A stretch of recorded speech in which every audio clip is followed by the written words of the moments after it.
Okay, Alexander, we have to do a video on France. It's been a couple of weeks since we've talked about what's going on in France. Protests, it seems, every day. And the interesting part is that the collective West mainstream media, like the big mainstream media outlets, they really don't cover the protests that are going on in France. And it does seem that they're going on a daily basis. And then we have the big financial news about France. Big financial news about France, which you will get into.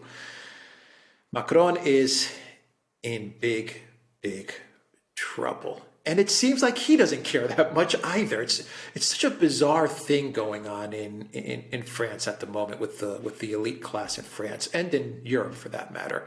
What's the story in France? Well, there's a wonderful Greek word called stasis. Everything is at a stop.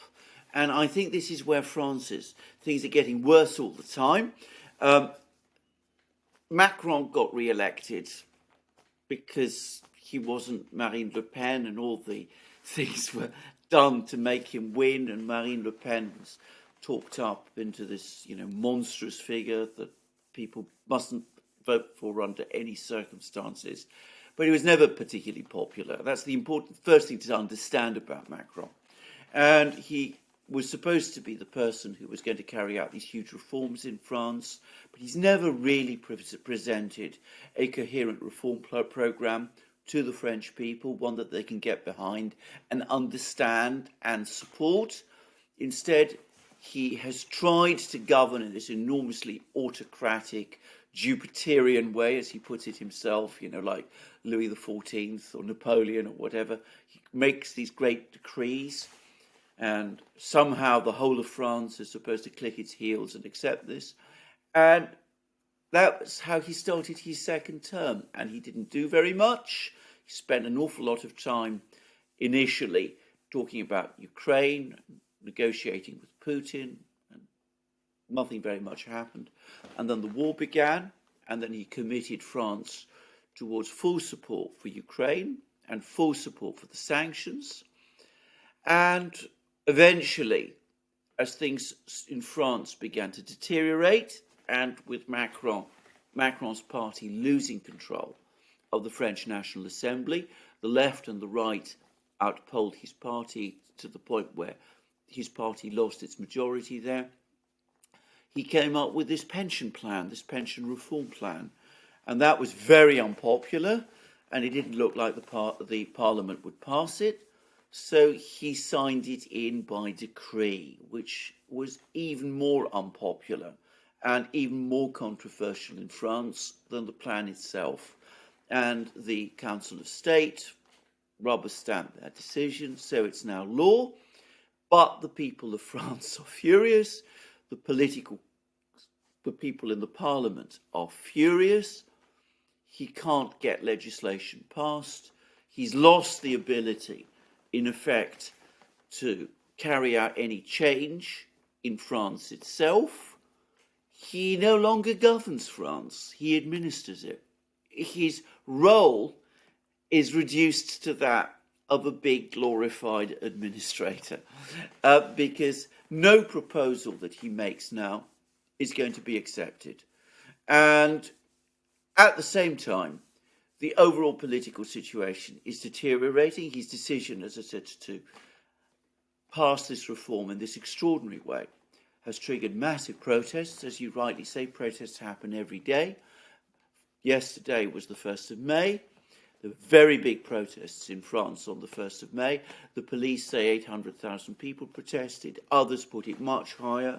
The unions say it was 2.5 million people. By the way, I think the unions are more likely right than the police, but if people want to disagree, that's fine.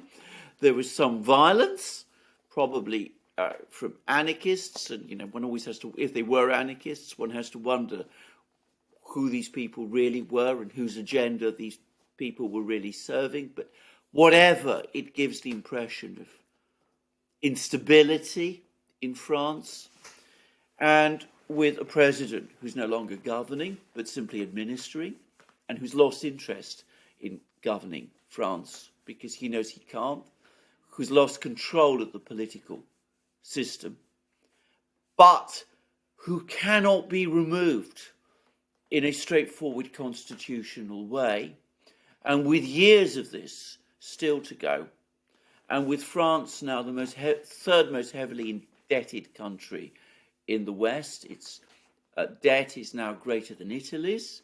It's got a bigger economy than Italy's, GDP in GDP terms, but much of that debt is owed to overseas investors. There's a general loss of confidence, and France has now suffered a credit downgrade. I think it was Fitch downgraded it from its AAA status to, I think, AA minus or something like that.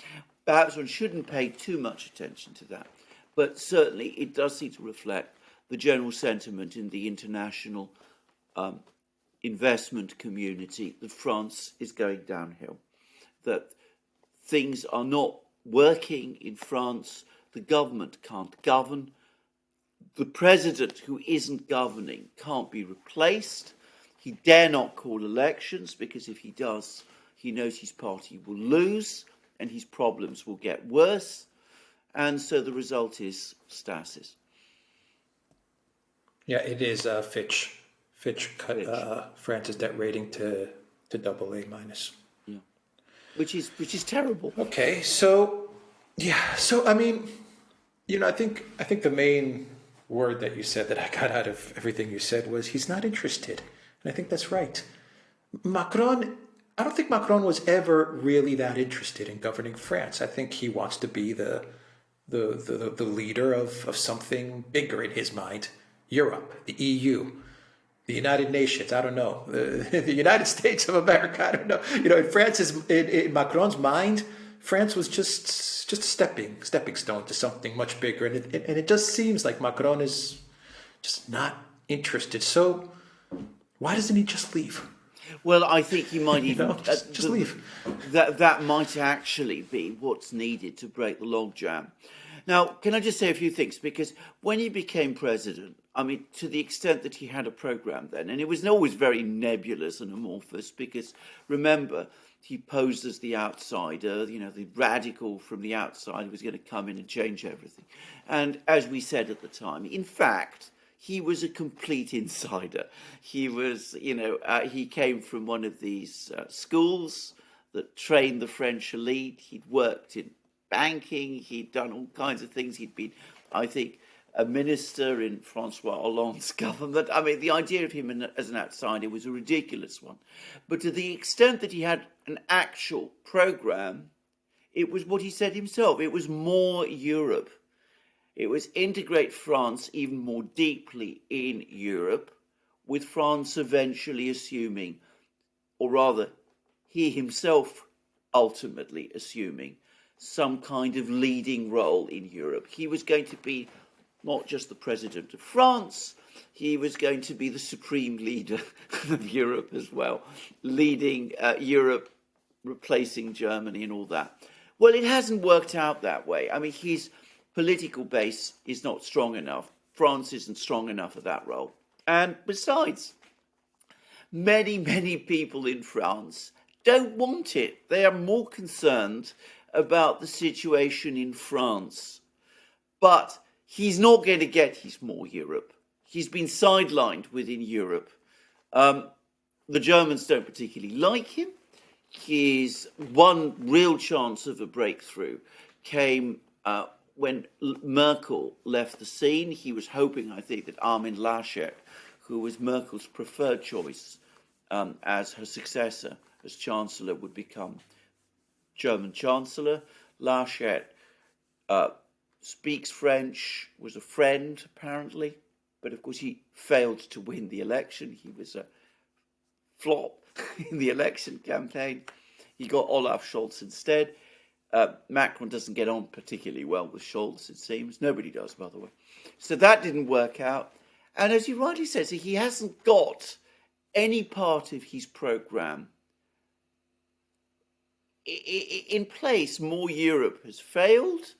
Reform in France has failed. He's unpopular with the people of France. He doesn't seem interested in governing the country. he isn't capable of governing the country. So logically, the best thing to do for himself and for France would be for him to go. Now, a couple of weeks ago, there were rumours that he was actually considering that possibility. He hasn't done it. Perhaps he should. Perhaps somebody should take him aside and suggest it to him. But of course, the worry that he has and the French elite have is that if Macron steps down and there were elections, I presume there would have to be elections at some point, the person who would win would be Le Pen, and they still don't want that. Yeah. Yeah, I think that was what the Chinese told Macron as well. That, you know, it's not working out the way you thought it was going to work out, Macron, when you first became president of France. But, you know, listen to us, align with us, take our advice, and we can, you know, make Europe what you envisioned it to be when you became president. But in order to do this, Macron, you have to leave behind the current powers that be and look east. I think that was kind of the pitch that China was giving Macron. I think Macron liked that idea, but I think he went back to France and he realized, as much as that idea appeals to me, it's impossible to make it work. Absolutely. I mean, he has no support within the collective West for that kind of policy. I mean, de Gaulle could have pulled it off. Even perhaps Mitterrand at one time might have done it. But Macron just doesn't have the stature or the courage or the political imagination or the strength of personality to do it. So he just drifts. He's one of these people who, from time to time, shows a kind of flash of intellectual understanding that things are not being done well.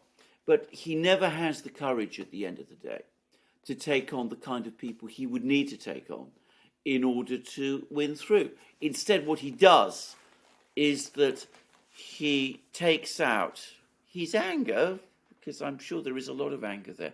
He takes out his anger on his own people. He tries to impress all of these people that he's intimidated by carrying out flashy reforms, which aren't really properly thought through, and which you can only enforce by decree and through the riot police. Yeah. All right. So what happens now, to wrap up the video? What happens to France now? Well, I think there's two possibilities. One possibility is that he does follow the advice that we've been talking about and listen perhaps to his own feelings and step down. And as I said, that might break the logjam and open the way for someone else. I'm afraid the other possibility is a more realistic one, which is that things continue as they are. A deeply unpopular president administering rather than governing, things getting worse, things going on like this for years. You know, he's got, 2 more years to go? Was it 3? I can't remember. And that France just plunges down and more credit downgrades, perhaps. And eventually, and this is the real danger, a doom loop in terms of debt. A massive bolt, people pulling their money out of France. The country goes spiraling downwards. And of course, if that happens, then the effect on Europe is going to just be, it's going to be unimaginable. Yeah. Okay. We'll leave it there. The Duran.locals.com. We are on Rumble and Rockfin, ODYSEE, BitChute, and Telegram. And go to the Duran shop. 10% off. Use the code GOODDAY. Take care.